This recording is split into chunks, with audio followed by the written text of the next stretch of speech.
നമസ്കാരം പ്രിയ സുഹൃത്തുക്കളെ, ഏവർക്കും അക്ഷയ കേരളത്തിലേക്ക് ഒരിക്കൽ കൂടി സ്വാഗതം. കേരളത്തിലെ ലക്ഷക്കണക്കിന് ക്ഷേമ പെൻഷൻ ഗുണഭോക്താക്കളും ആയിരക്കണക്കിന് പ്രവാസി കുടുംബങ്ങളും ഏറെ ശ്രദ്ധയോടെ കാത്തിരിക്കുന്ന ചില പ്രധാന വിവരങ്ങളാണ് ഇന്നത്തെ വീഡിയോയിൽ പങ്കുവെക്കുന്നത്. ഇന്ന് നമ്മൾ സംസാരിക്കാൻ പോകുന്നത് 3 പ്രധാന വിഷയങ്ങളാണ്.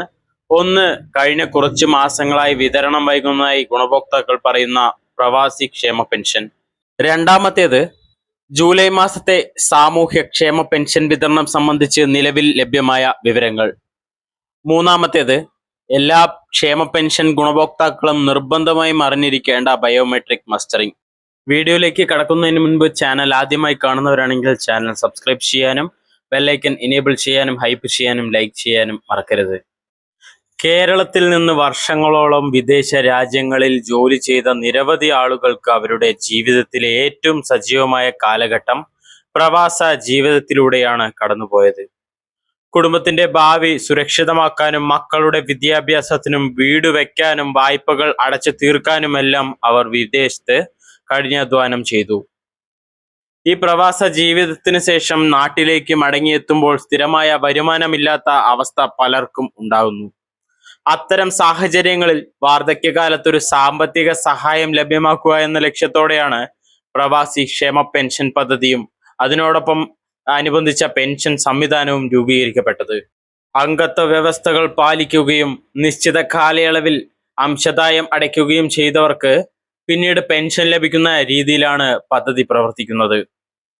ഇപ്പോൾ പ്രധാന ആശങ്ക പെൻഷൻ വിതരണം വൈകുന്നതാണ്.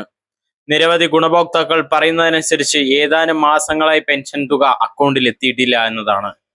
ഇത് വെറും ഒരു സാമ്പത്തിക ഇടവേള മാത്രമല്ല, പല കുടുംബങ്ങൾക്കും ഈ തുക അവരുടെ മാസ ചെലവിന്റെ ഭാഗമാണ്. ചിലർ മരുന്ന് വാങ്ങാൻ ഈ തുക ഉപയോഗിക്കുന്നു, ചിലർ ആശുപത്രി ചിലവുകൾക്കായി മാറ്റിവെക്കുന്നു, ചിലർ മറ്റ് വീടിന്റെ വൈദ്യുതി ബിൽ, കുടിവെള്ള ബിൽ, ഭക്ഷണ ചിലവ് എന്നിവയ്ക്കായി ഈ തുക കാത്തിരിക്കുകയാണ്. അതിനാൽ ചെറിയൊരു കാലതാമസം പോലും പലർക്കും വലിയ ബുദ്ധിമുട്ടായി മാറുന്നുണ്ട്.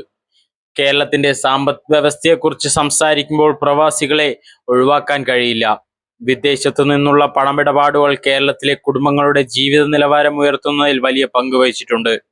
ബാങ്ക് നിക്ഷേപങ്ങളിലും വീട് നിർമ്മാണത്തിലും വിദ്യാഭ്യാസ മേഖലയിലും ആരോഗ്യ മേഖലയിലും പ്രവാസികളുടെ പങ്ക് വളരെ വലുതാണ്. പതിറ്റാണ്ടുകളായി വിദേശത്ത് കഷ്ടപ്പെട്ട് സമ്പാദിച്ച പണം കേരളത്തിന്റെ വികസനത്തിനും സാമ്പത്തിക വളർച്ചയ്ക്കും കരുത്തായി മാറിയിട്ടുണ്ട്. അതിനാൽ വാർദ്ധക്യത്തിൽ അവർക്ക് ലഭിക്കേണ്ട ക്ഷേമ പെൻഷൻ സമയബന്ധിതമായി ലഭിക്കണമെന്ന ആവശ്യം സ്വാഭാവികമാണ്. ഇപ്പോൾ വിവിധ പ്രവാസി സംഘടനകളും ഗുണഭോക്താക്കളും മുന്നോട്ട് വയ്ക്കുന്ന ആശയങ്ങൾ എന്തൊക്കെയാണെന്ന് നോക്കാം. ഒന്നാമതായി, കുടിശ്ശികയായി കിടക്കുന്ന തുക എത്രയും വേഗം വിതരണം ചെയ്യണം എന്നുള്ളതാണ്. രണ്ടാമതായി, ഇനിയും ഇത്തരത്തിൽ മാസങ്ങളോളം വൈകുന്ന സാഹചര്യം ഉണ്ടാകരുത്. മൂന്നാമതായി, പെൻഷൻ വിതരണം എല്ലാ മാസവും കൃത്യമായ സമയത്ത് നടത്തുന്നതിനുള്ള സ്ഥിരമായ സംവിധാനം ഒരുക്കണം. നാലാമതായി, സർക്കാർ ഭാഗത്തു നിന്ന് വ്യക്തമായ വിശദീകരണം നൽകണമെന്നും ഗുണഭോക്താക്കൾ ആവശ്യപ്പെടുന്നുണ്ട്. ഓണത്തോടനുബന്ധിച്ചെങ്കിലും ഇവർക്ക് ക്ഷേമ പെൻഷൻ കുടിശ്ശികയടക്കം നൽകണമെന്ന് അഭ്യർത്ഥിക്കുകയാണ്. ഇനി അടുത്ത കാര്യം, സാമൂഹ്യ ക്ഷേമ പെൻഷൻ വാങ്ങുന്ന ലക്ഷക്കണക്കിന് ആളുകൾ ഇപ്പോൾ ഏറ്റവും കൂടുതൽ ചോദിക്കുന്ന ചോദ്യം ജൂലൈ മാസത്തെ പെൻഷൻ എപ്പോൾ ലഭിക്കുമെന്നുള്ളതാണ്. നിലവിൽ ലഭ്യമായ വിവരങ്ങൾ പ്രകാരം സർക്കാർ ഉത്തരവ് ഉടൻ പുറത്തിറങ്ങുമെന്ന പ്രതീക്ഷയുണ്ട്. ഉത്തരവ് വന്നതിന് ശേഷം വിവിധ സഹകരണ ബാങ്കുകൾ വഴിയും മറ്റ് അംഗീകൃത സംവിധാനങ്ങളിലൂടെയും വിതരണം ആരംഭിക്കും. എന്നാൽ അന്തിമ തീയതി ഉടൻ തന്നെ സർക്കാർ പ്രഖ്യാപിക്കുന്നതായിരിക്കും. ഈ വർഷം എല്ലാ ക്ഷേമ പെൻഷൻ ഗുണഭോക്താക്കളും നിർബന്ധമായും പൂർത്തിയാക്കേണ്ട നടപടിയാണ് ബയോമെട്രിക് മസ്റ്ററിംഗ്. ഇതിന്റെ പ്രധാന ലക്ഷ്യം അർഹരായ വ്യക്തികൾക്ക് മാത്രമാണ് പെൻഷൻ ലഭിക്കുന്നു എന്ന് ഉറപ്പാക്കുന്ന ഒരു സംവിധാനമാണ്. സർക്കാരിന്റെ രേഖകളിലുള്ള വിവരങ്ങളും നിലവിലെ ഗുണഭോക്താവിന്റെ വിവരങ്ങളും ഒത്തുനോക്കുന്ന നടപടിക്രമമാണിത്. ബയോമെട്രിക് മസ്റ്ററിംഗ് അക്ഷയ കേന്ദ്രങ്ങൾ വഴിയാണ് നടക്കുന്നത്. നിങ്ങളുടെ അടുത്തുള്ള അക്ഷയ കേന്ദ്രത്തിൽ നേരിട്ട് പോയി നിങ്ങൾക്ക് ബയോമെട്രിക് മസ്റ്ററിംഗ് പൂർത്തിയാക്കാം. അല്ലാത്ത പക്ഷം ഐറിസ് സ്കാൻ അങ്ങനെയുള്ള കാര്യങ്ങളും ലഭ്യമാണ്. അതുപോലെ മസ്റ്ററിംഗ് ചെയ്യുമ്പോൾ ഏറ്റവും പ്രധാനമായി കൊണ്ടുപോകേണ്ടത് ആധാർ കാർഡാണ്. ചില സാഹചര്യങ്ങളിൽ ബന്ധപ്പെട്ട പെൻഷൻ വിവരങ്ങളും ആവശ്യപ്പെടാൻ സാധ്യതയുള്ളതിനാൽ അവയും കൈവശം കരുതുന്നത് നല്ലതാണ്. അതുപോലെ തന്നെ എല്ലാവർക്കും അക്ഷയ കേന്ദ്രത്തിൽ പോകാൻ സാധിക്കണമെന്നില്ല.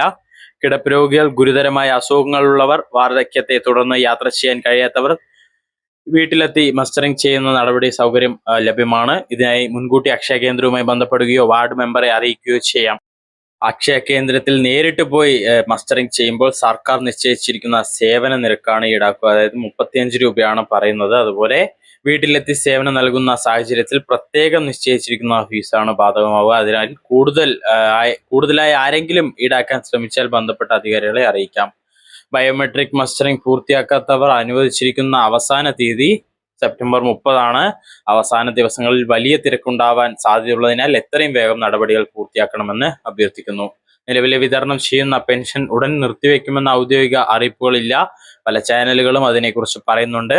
നിലവിൽ പെൻഷൻ നിർത്തിവെക്കുമെന്നെല്ലാം പറഞ്ഞ് ഒരുപാട് വ്യാജ സന്ദേശങ്ങൾ പ്രചരിക്കുന്നുണ്ട്. അതൊന്നും വിശ്വസിക്കരുത്.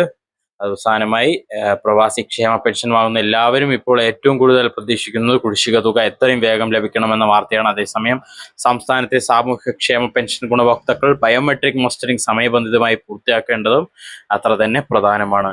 ജൂലൈ മാസത്തെ പെൻഷൻ വിതരണം സംബന്ധിച്ച ഔദ്യോഗിക ഉത്തരവ് പുറത്തിറങ്ങുന്ന മുറയ്ക്ക് അതിലെല്ലാ പ്രധാന വിവരങ്ങളും, വിതരണം തുടങ്ങിയ തീയതിയും, എല്ലാ നിർദ്ദേശങ്ങളും, കുടിശ്ശിക സംബന്ധിച്ച വിവരങ്ങളും പ്രത്യേകം വീഡിയോയിലൂടെ നിങ്ങളിലേക്ക് എത്തിക്കുന്നതാണ്. അതുകൊണ്ട് ഔദ്യോഗിക അറിയിപ്പുകൾ ശ്രദ്ധിക്കുക. തെറ്റായ പ്രചരണങ്ങൾ വിശ്വസിക്കാതിരിക്കുക. ചാനൽ ആദ്യമായി കാണുന്നവരാണെങ്കിൽ സബ്സ്ക്രൈബ് ചെയ്യാനും ഹൈപ്പ് ചെയ്യാനും ലൈക്ക് ചെയ്യാനും മറക്കരുത്. വീണ്ടും ഒരു വീഡിയോ കാണാം. നന്ദി, നമസ്കാരം.